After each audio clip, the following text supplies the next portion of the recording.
Okay, so good morning. July 18, alas 6 ng umaga. So quick video lang tayo kasi maambon or maulan. Ito yung tinanim natin nung June 20.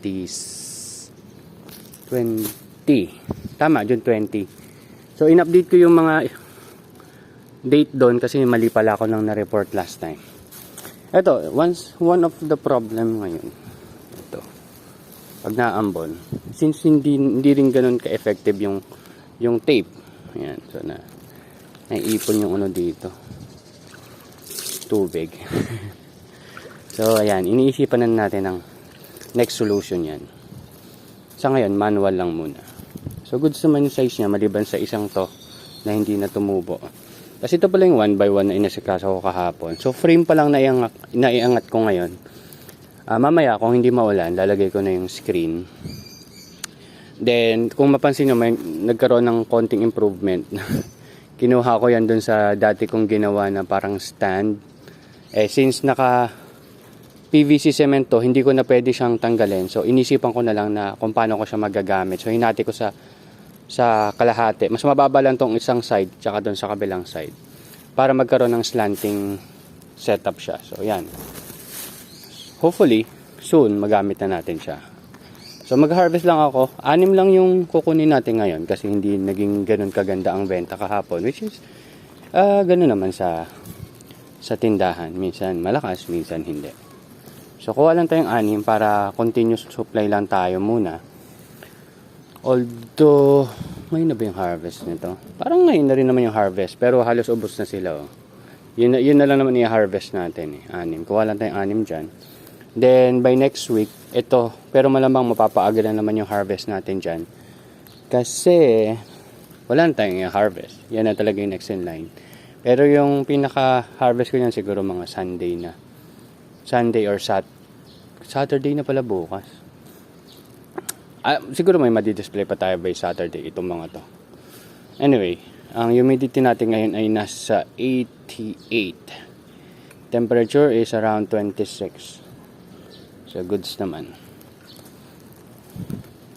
So, may compartment din ako dito. May mga plastic dyan in case makalimutan ko magdala ng plastic. So, ayan. So, mamaya, hindi ko pa ito nalilinis. Ang ililinisin ko talaga yun nandun sa location 1. Kasi dun yung next transfer ko. Or, ang gawin ko is asikasuhin ko to. Kasi 2 boxes lang yun eh. So, kaysa dun ako mag-set up for the next batch. Baka dito ako mag-setup. Pero ang problema kasi nun, risky yon. I-risk natin na magtanim dyan na hindi pa natin sure kung tutubo na maayos o hindi. Or kung mag-hold ng maayos itong ginawa kong frame. So, risk yon. Baka isang box lang ilagay ko.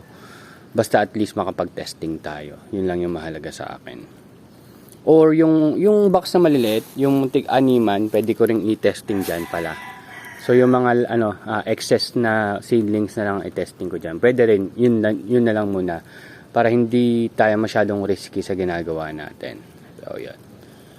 Yan, harvest lang ako 6. So malamang, ito kunin ko na rin to. Tapos 4. Actually ito maliit eh. Pero kunin natin yan. Pag mabenta, pag hindi. Yun lang ang usapan siguro dyan.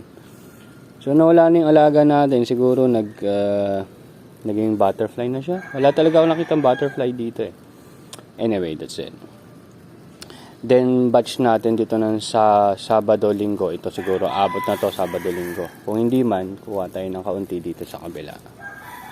Ayan. So, ito pala yung natin, master blend. And may nagtanong recently kung ano ba yung ginamit ko ditong calcium nitrate or magnesium sulfate. Generic lang. So kung ano yung ginagamit mo sa Kiss or ginagamit mo sa Nutrihydro, pwede mong gamitin sa master blend. Kasi ang binili ko lang dyan yung NPK nila. Nakalimutan ko yung ratio eh. 8:15:36 yata yon. Basta Leto Solution.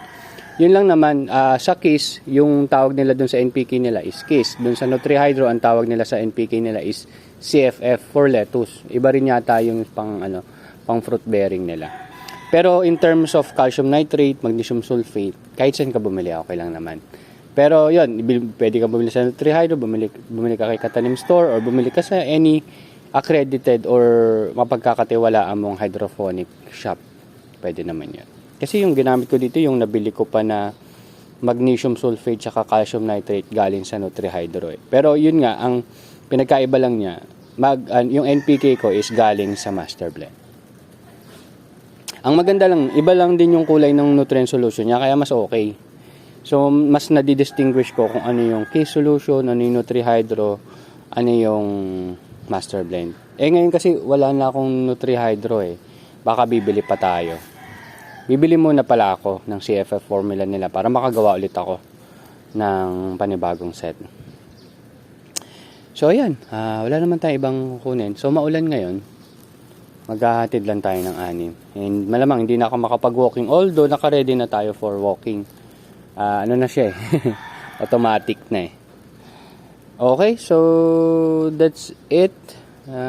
Pansit. Yan, that's it, pansit. See you next update, mga tropa. Bye-bye!